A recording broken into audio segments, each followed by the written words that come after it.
Pues empezando por la última, yo nací un 28 de octubre de 1952.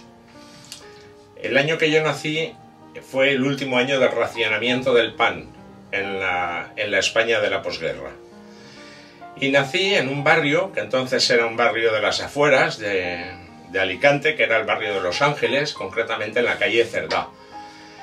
Y allí son mis primeros recuerdos, porque allí estuve hasta los 3 o 4 años, pero todavía guardo en mi mente algunos recuerdos de aquello. Casas de planta baja, barro en las calles y primeros impactos de figuras de reyes y todo esto, caballos de cartón y poco más, porque ya nos marchamos muy pronto pues fuera de España. El ámbito era un ámbito bastante humilde. Mi padre era un trabajador de la casa consignataria Guardiola del puerto y con un sueldo pequeño, y esos fueron los primeros años de mi vida. Bien, yo no es que tuviera que emigrar, el que tuvo que emigrar era mi padre, que quería una mejor vida para nosotros, y aquí la verdad es que la vida pues era entonces muy difícil. El cambio para Venezuela fue, pues yo lo viví como una mágica aventura, porque siendo un niño, poder estar en un transatlántico, cuando yo veía imágenes del Titanic que se ponían en la proa y hacían todo eso, decía, eso ya lo había hecho yo. Pero lo que pasaba es que sí que nos íbamos a encontrar que iba a vivir una cultura diferente, en un país diferente, y que perdía la oportunidad de haberme criado aquí, de saber lo que era España en aquel entonces. Pero el cambio fue radical, absolutamente radical. Cuando de no tener prácticamente nada en España a llegar allí, en el año del golpe militar de Pérez Jiménez, y encontrarnos con que mi padre ya podía tener una casa alquilada, un coche americano de segunda mano, un Studebaker, una lavadora, una televisión en blanco y negro, pero de segunda mano, pero teníamos televisión, y yo una bicicleta, que aquello era insoñable para nosotros en España entonces, de niños, ¿no? Pues el cambio fue radical. Aquello fue para mí llegar a Alicia en el País de las Maravillas, y la verdad es que mi vida dio un giro y cambió, quizá no tan conscientemente por mi corta edad, pero fue la primera vez que yo iba a colegios donde la leche te la daban gratuita en el recreo. En Tetrabricks ya te las daban, en Tetrabricks, leche fresca, no te permitían derrocharla, pero sí poder beberla que te diera la gana. Todos íbamos uniformados con babis, y eran del Estado los colegios, y claro, para mí aquello fue un cambio total. Bueno, vamos a ver, cuando uno tiene 18 años o 19 años, suele tener, como decía Rómulo Betancourt, el primer presidente democrático venezolano, suele ser un poco termocéfalo. Significa cabeza caliente. Y como cabeza caliente, uno lo que hacía era pues estar en protesta contra todas las cosas y contra todo lo que había.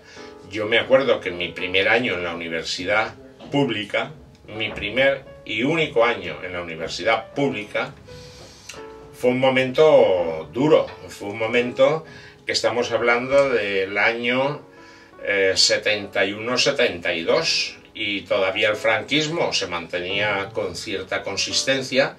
Incluso pues llegué a presenciar escenas de venir lo que era la policía secreta en aquellos 1500 negros, y entrar a por los rojos, que eran compañeros tuyos que a lo mejor les habían pillado con libros y todo.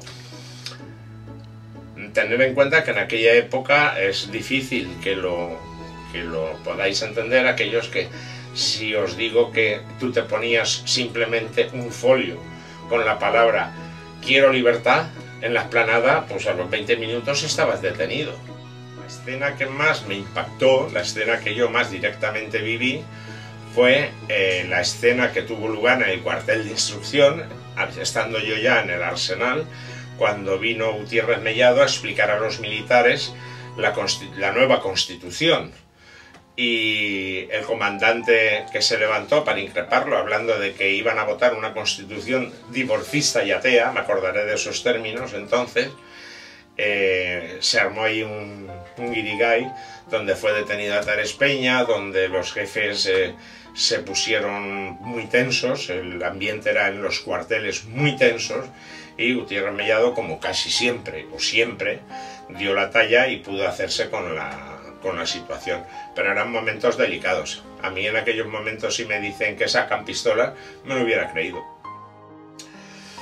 Bueno, el asesinato de Carrero Blanco, que fue en Navidad, a mí estaba yo estudiando entonces, creo recordar, primero de empresariales, en los jesuitas. Y aquello fue pues un trauma para este país, ¿no? En primer lugar porque jamás pensamos que tuvieran estructura para poder hacer una cosa de esta.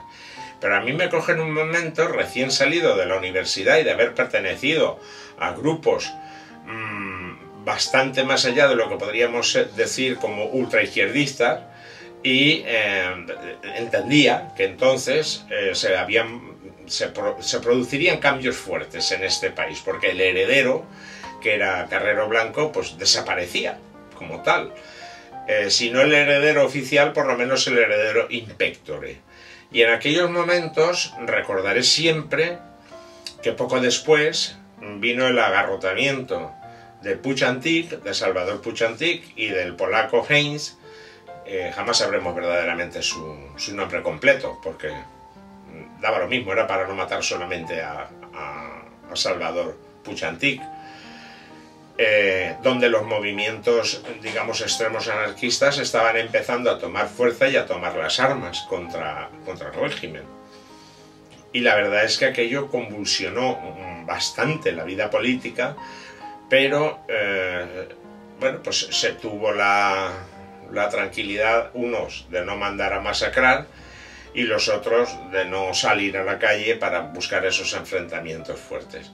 Pero fue un momento muy delicado porque ahí el punto de inflexión del franquismo, ahí es cuando yo vi llorar públicamente a Franco por primera vez, saludando a la viuda de Carrero Blanco, porque él mismo se daba cuenta de que prácticamente matando a Carrero Blanco habían matado su legado político, por así decirlo.